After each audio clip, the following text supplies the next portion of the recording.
శ్రీ వ్యాస మహర్షియే 4 ముఖములు లేని బ్రహ్మ, 2 చేతులు ఉన్న విష్ణుమూర్తి, పాలభాగంలో 3వ కన్నులేని శివుడు. వ్యాసుడు వశిష్ఠునకు మునిమనుమడు, శక్తికి మనుమడు, పరాశరునికి కొడుకు, శుకమహర్షికి తండ్రి. అటువంటి తపోనిధికి నమస్కరిస్తున్నాను. వ్యాసుడే విష్ణువు, విష్ణువే వ్యాసుడు. వశిష్ఠుని వంశంలో పుట్టిన బ్రహ్మనిధి అయిన వ్యాసునకు నమస్కరిస్తున్నాను.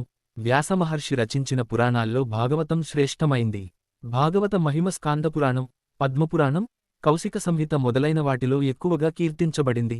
భాగవత మాహాత్మ్యాన్ని శ్రీమహావిష్ణువే స్వయంగా చతుర్ముఖ బ్రహ్మకు ఉపదేశించారు. భాగవత మాహాత్మ్యాన్ని గురించి స్కాందపురాణంలోని విష్ణుఖండంలో శ్రీమహావిష్ణువు బ్రహ్మదేవునికి వివరిస్తూ, కుమార, భాగవత పురాణం విశ్వవిఖ్యాతమైంది. భాగవతాన్ని శ్రద్ధగా వినాలి. అదే నాకు సంతోషాన్ని కలిగిస్తుంది. భాగవతాన్ని నిత్యం పఠించిన వారికి కపిలగోవును దానం చేసిన ఫలితం లభిస్తుంది. భాగవతంలోని ఒక శ్లోకాన్ని కాని, శ్లోకంలోని సగభాగాన్ని కాని, కనీసం ఒక పాదాన్ని కాని చదివితే 1000 గోవులను దానం చేసిన ఫలితం లభిస్తుంది. భాగవతంలోని ఒక్క శ్లోకాన్ని నిత్యమూ చదివితే 18 పురాణాలు చదివిన ఫలితం కలుగుతుంది. విష్ణు కథలను చదివినవారి పాపాలు పటాపంచలవుతాయి. వైష్ణవ శాస్త్రమైన భాగవతాన్ని తమ ఇళ్లలో ఉంచి ఎవరు పూజిస్తారో వారికి ఏ పాపాలు అంటవు. కలిబాధలు తొలగిపోతాయి. భాగవతాన్ని ఎవరు నిత్యం అర్చిస్తారో వారిని దేవతలు కూడా అర్చిస్తారు. మానవులు తమ ఇళ్లలో భాగవతాన్ని ఉంచి పూజించినన్ని రోజులు వారి పితృదేవతలు పాలు, నెయ్యి, తేనె, తీయని నీళ్లు తాగుతారు. ఎవరి ఇంట్లో భాగవతం ఉంటుందో వారు వేలకొలది సంవత్సరాలు వైకుంఠంలో నివసిస్తారు.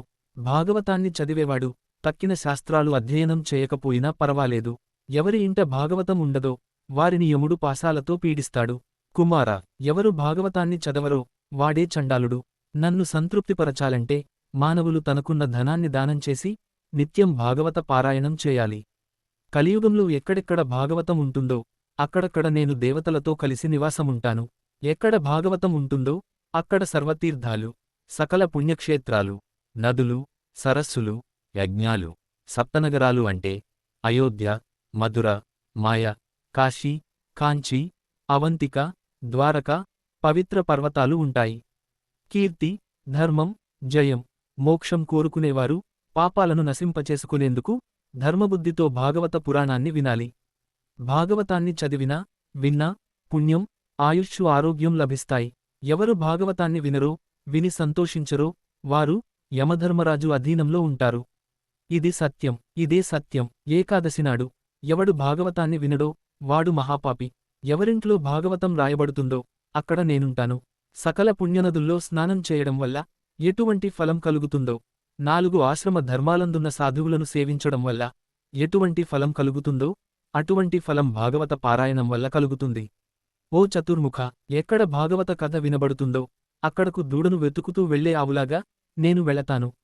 ఎవరు నా కథలు వింటారో, ఎవరు నా కథలు చదువుతారో, ఎవరు భాగవత కథల వల్ల తృప్తి పొందుతారో వారిని నేనెప్పుడూ విడిచిపెట్టను. ఎవరు భాగవత పురాణాన్ని చూచి కూడా నిలబడి భక్తితో నమస్కరించరో వారికి సంవత్సర పుణ్యం నష్టమవుతుంది. ఎవరు భాగవతానికి నమస్కరిస్తారో వారిని చూసి నేను ఆనందిస్తాను. ఎవరు దూరం నుండి భాగవతాన్ని చూసి సమ్ముఖులై భక్తితో దాని దగ్గరకు వెళతారో వారికి అశ్వమేధయాగం చేసిన పుణ్యం లభిస్తుంది. ఎవరు నిలబడి భాగవతానికి భక్తితో నమస్కరిస్తారో వారికి మంచి సంపదను, మంచి భార్యను, మంచి సంతానాన్ని నేను ప్రసాదిస్తాను. ఎవరు తమ శక్తికులది రాజోపచారాలతో భాగవత పురాణాన్ని పూజించి వింటారో వారికి నేను వశమవుతాను. ఎవరు పర్వదినాల్లోనూ దేవోత్సవాల్లోనూ వస్త్రాలు, నగలు దానంచేసి భాగవతాన్ని ధూపదీపాలతో అర్చిస్తారో వారు పతివ్రత భర్తను వశం చేసుకున్నట్లు నన్ను వశం చేసుకుంటారు. ప్రతిరోజూ భాగవతాన్ని చదవడం వల్ల సమస్త పుణ్యఫలాలు లభిస్తాయి అని శ్రీమహావిష్ణువు తన కుమారుడైన బ్రహ్మదేవునికి భాగవత మాహాత్మ్యాన్ని తెలియజేశారు. ఇది భాగవత మాహాత్మ్యం. దీన్ని చదివినా, విన్నా సకల పాపాలు నశించి విష్ణు సాయుజ్య కైవల్యాన్ని పొందుతారు. శ్రీకృష్ణార్పణమస్తు.